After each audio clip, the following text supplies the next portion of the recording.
Assalamualaikum warahmatullahi wabarakatuh. Perkenalkan, nama saya Yanuar Amar Hafid Arsya.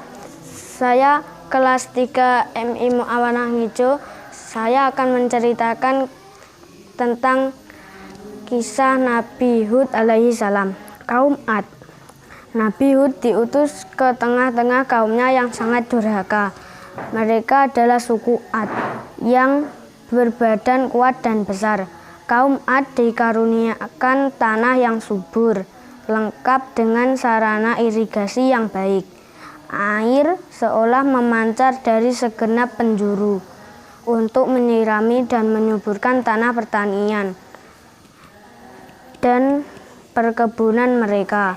Berkat karunia Allah ini, mereka hidup makmur. Mereka dapat membangun tempat tinggal yang indah dan megah dalam waktu singkat. Mereka berkembang pesat dan menjadi suku terbesar di antara suku-suku lainnya. Bila kemakmuran dan kemewahan sudah tercapai, mereka lupa diri dan hanya memperturutkan hawa nafsunya yang tak kenal puas. Bukan Allah yang mereka sembah, melainkan berhala yang bernama Samud, Sya'da, dan Al-Haba. Bangsa Ad terkenal paling durhaka pada zaman itu. Mereka hidup di negeri Ahqaf, yaitu antara Yaman dan Uman. Kejahatan dan kemaksiatan mereka benar-benar sangat keterlaluan. Ajakan Nabi Hud kepada kaumnya. Nabi Hud adalah seorang yang berlapang dada, berbudi tinggi. Beliau adalah keturunan Sam bin Nuh atau cucunan Nabi Nuh. Wahai kaumku, kalian telah menempuhkan jalan yang keliru dan sesat. Batu-batu berhala yang kalian sembah tidak bisa berbuat apa-apa, tidak mampu memberikan kebaikan. Hanya Allah yang pantas kita sembah. Tiadalah yang memberikan rizki berlimpah ruah sehingga kalian dapat hidup makmur di muka bumi ini. Allah yang menghidupkan kita dan mematikan kita. Ingatlah, Allah akan menghidupkan kita kembali di akhirat guna mempertanggungjawabkan perbuatan kita di muka bumi. Siapa yang beramal baik akan mendapat pahala surga yang penuh dengan kenikmatan. Sebaliknya, siapa yang berbuat jahat dan kemaksiatan akan menerima siksa. Ajakan Nabi Nuh ini malah dilecehkan oleh kaumnya.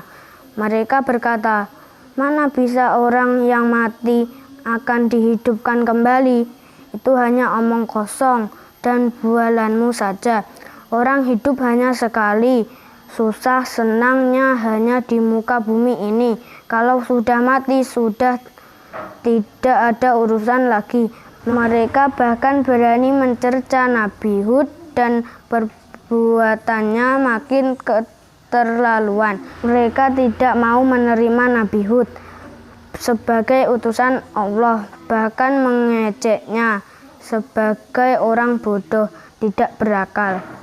Allah menurunkan azab atas kedurhakaan mereka, bangsa Ad. Kemudian ditimpa musim kemarau panjang selama 3 tahun. Tak ada setetes hujan sama sekali. Rusaklah lahan pertanian dan perkebunan yang mereka banggakan selama ini. Bahaya kelaparan mengancam di mana-mana.